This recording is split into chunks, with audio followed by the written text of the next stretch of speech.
Na sceni će nam se sada pridružiti Martin Neese, CEO Logistic kompanije VTG, koji će govoriti o aktualnim trendovima na tržištu intermodalnih železničkih vagona u Evropi. Mr. Neese, the stage is yours.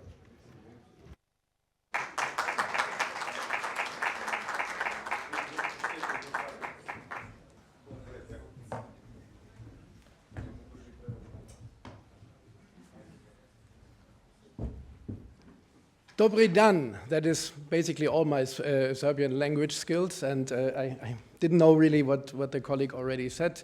I'm very pleased to be here today, dear customers, dear partners, and dear ladies and gentlemen, dear interested people in intermodal. I'm really thrilled to have the opportunity, together with the Serbian team, we are present here, that we have the opportunity to share some insights into the current trends in intermodal rail cars in Europe. So I brought material across Europe, and we can of course also discuss some topics on Serbia itself.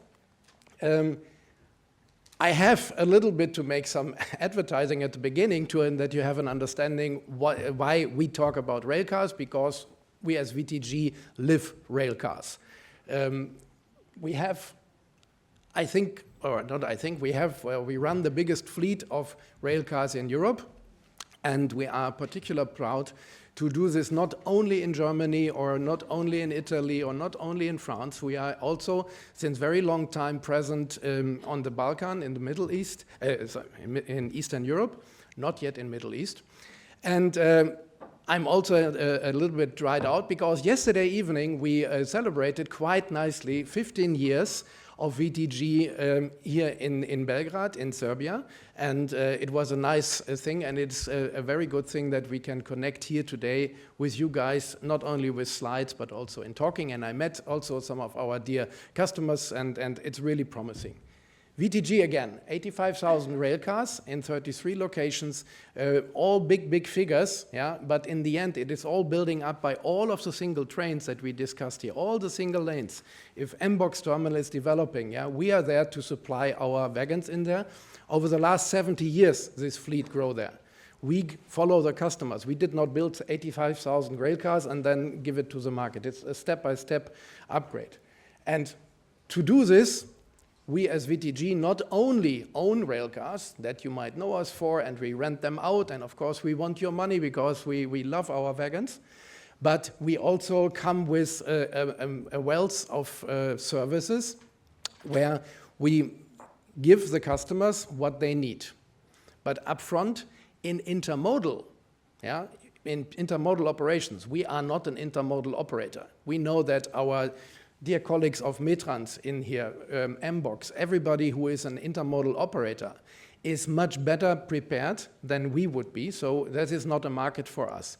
But we serve intermodal customers with modular offerings and with our specialized workshop networks, technical expertise, so that you have intermodal rail cars running.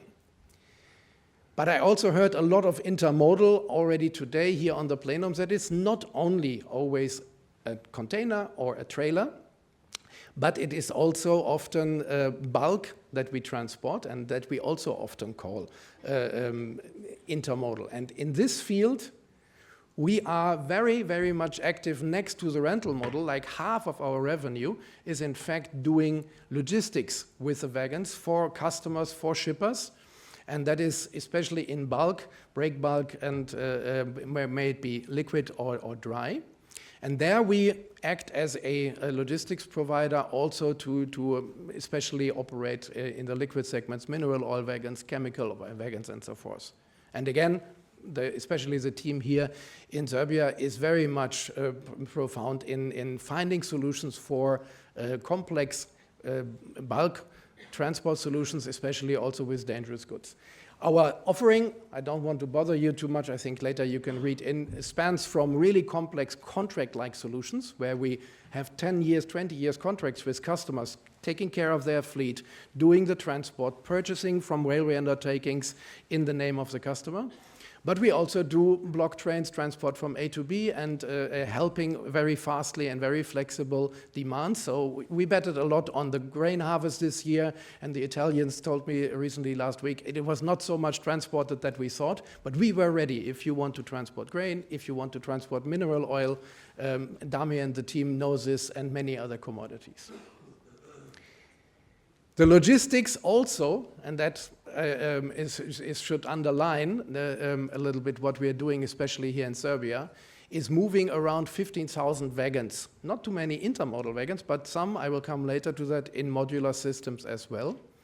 And we are there with 160 people, especially moving 80,000 dangerous goods wagons. Yeah? And especially the capability there is something which is important for us. And last not least, but then I stop my little marketing campaign, yeah, yes, we are very proud to be here in Serbia. And on the other, yes, we are very concerned seeing all the difficulties that we have on the Balkans in the rail systems. Yeah? And we would love if we would, and we know that we also have in Germany and everywhere else problems, yeah? But especially in the area here, we have see so great potential. Yeah, and we see that there are some issues, and I will come to that in a minute, but we are here and we will continue to be here to help you solving problems. Because to the market, I was asked, I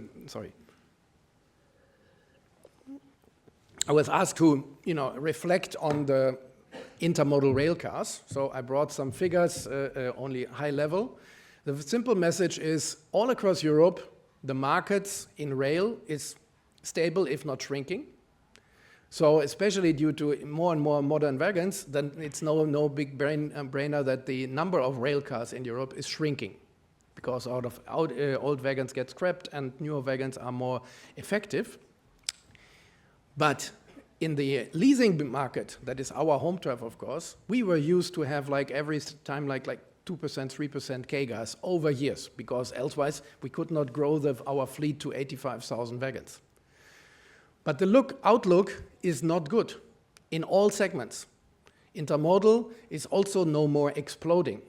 We need to adjust, and that is my message to you. It's not only locally here, it's across Europe. Yeah? The times where we always said rail is having a double growth than the GDP growth is partially over for various reasons.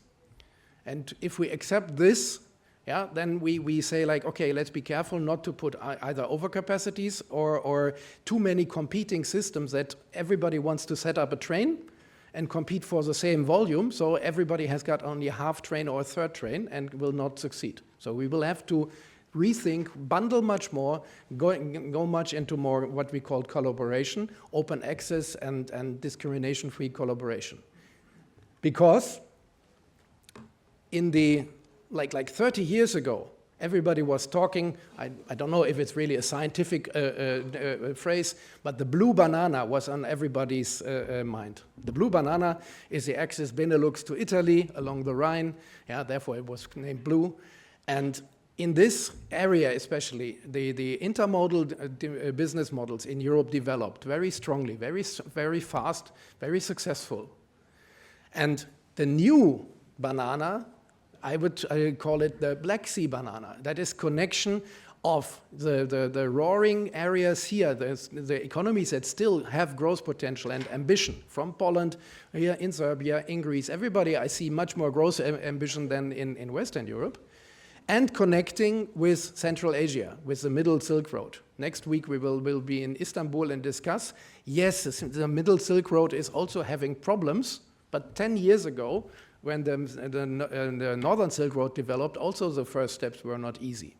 But there's a huge potential of people, especially in the Caspian, not only the imports from China, but also connecting your areas with that area is super important. The only thing why I tell you this also is we have high growth expectations, and we talked a lot about why intermodal is not really kicking in. My message is, perhaps not very famous, but we need, and that did make the blue banana successful, open track access, yeah, so that everybody can apply in Switzerland, which is also not in the EU, to get a track, that he wants, and he can. It is very, very neutral, so that everybody every year you can again apply for an open system. And second, yes, we need subsidies for infrastructures and so forth, but the recipe for success in the Blue Banana was terminals get money up to 80%, but then they have to be discrimination free. Everybody can try to get, if the slot is free on the rail track, can come. This was why we got the Chinese trains in 2011 into Duisburg, for instance. Yeah, because it was not many closed systems working against each other. If you own a terminal, everybody, I was with Contago back in the days, Metrans trains could come, Hupac trains could come, it was open. And I think, and that I wanted to add to the discussion, sorry, I'm running out of time, but it's super important for me. Open systems and neutral terminal access in a way to relevant big terminals where we then can bundle big trains, and you have in MBOX the perfect vehicle, for instance, then it starts. Then it can start. Collaboration needs a foundation, and the foundation is open access to tracks that you can develop trains, and second, discrimination-free terminals. I don't know how fast this can develop in the Blue Banana. It also took some generations, but it is there. Now to some trends. Again, back from a perspective of a wagon keeper and a leasing company. First of all, wagons got more expensive. That's for us as leasing companies normally good, because then people think twice whether they buy an expensive rail car or better rent. So that's good for our market. Yeah. We have increasing leasing shares, therefore, because people are more insecure and then better rent also equipment rather than to invest in it. Also fine.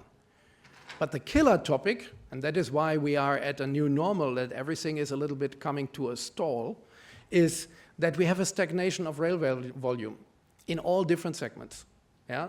For all different reasons. Yes, of course, infrastructure reconstructions and so forth, but also GDP is lower, big bulk volumes are going away, coal and also some bulk, other bulk commodities are shrinking, yeah? And that is in the overall rail.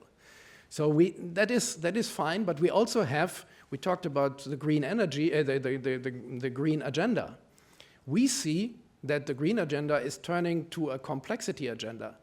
You might be aware what the discussions are in Switzerland about the safety regulations from the BAV for the wheel checks and so forth. We are making rail more complex these days. Yeah? Instead of the green push, we get the complexity pushback, and rail is getting more expensive. It's no surprise that trucking is cheaper. Yeah? It is simply rail is getting more and more expensive every day when we make it more complex. The other things I save you for the minute, that because the market is unsure, of course, contract lengths getting shorter. These trends all form us, and therefore we came also to the understanding that we will not grow our fleet simply with wagons. We have to make rail easy. That is our task. Yeah? We want to enable good rail solutions for every industry. That's our mission as VTG. And I brought some examples of trends because we are not the only ones in the market who are doing this.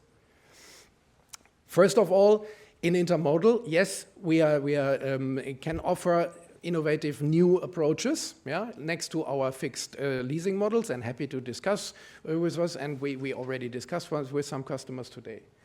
Second, R2L frames. You perhaps know these ones when you have a trailer that you cannot lift with a crane. You have like a frame, and then this frame travels with the wagon. And we discussed on 8 hours on customs. Yeah. One solution was for in the trans-border traffic with Ukraine, a big thing. We could come with pocket wagons and frames and help people to import cargo into Ukraine, because elsewise you would not be able to cross the border. So this can help, and yes, we can arrive at an inland terminal from another location, and we have also a lot of these frames, so we are very happy to help, yeah, but then we need to also set up, of course, like a train connection, and that is more the job of the neutral operators and less us. Electrification of wagons. Yeah, the cold chain that we also discussed today. We have both pocket wagons and container wagons where you have batteries and power creation so that you can travel, put containers, reefer containers on rail. And I see my time's getting over. And modular solution and digitalization. Modular solution, I want to also make a little bit of, put it in your head of thinking. If we want to develop more intermodal trains, if you want to bring trains to M-Box, think of perhaps not combining 5 tank rail cars and 5 intermodal cars, but perhaps put tank containers on the container cars. Or when you want to put bulk in, we have modular solutions, all different types of containers that are for different commodities available. And with this, we want to bring people close to rail, that you put your wood chips, that you put your grain, that you put your special sand perhaps in boxes. You might all know this, yeah, but we know that traditionally, so far, construction material, agriculture, steel, and so forth, they use these things. Timber is in there. But in the future, we see that we have circular economies and green steel and other things coming in. And you are the guys who can, with your cargo, think of, perhaps I put my cargo into a box, and together with the operators, with the terminals, we then can find a solution and bring cargo on rail. Because that is what we want, because then also our wagons run around. Thank you very much. I was a little bit over time. I hope that it's, however, was interesting for you. If I don't know if questions are foreseen, I'm very happy to have questions here or later also here on the conference. Thank you very much.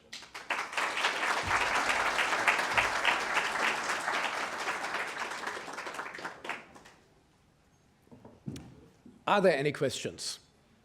Or questions not allowed? Anybody happy? Everybody happy? Okay. Thank you. Sorry. Yes. Do you have a possibility to show the R2L platform somewhere on phone, today still somehow? You mean like a picture of the frames? Yes, and how it's working, maybe just 2-3 pictures. That directly here, it's a little bit difficult for me, then I can drink, but there will be tons of YouTube videos and so forth, but we will make sure. We just have a roll-up that is not a screen, but if we can find a screen somewhere, then yes. Yeah. So it's very, very simple in a way. You put your trailer roll on a frame, and then you can lift it onto a trailer. But yes, perhaps sometimes you have to see it and not talk about it. Thank you. Thank you. Thank you. Thank you, Mr. Neese.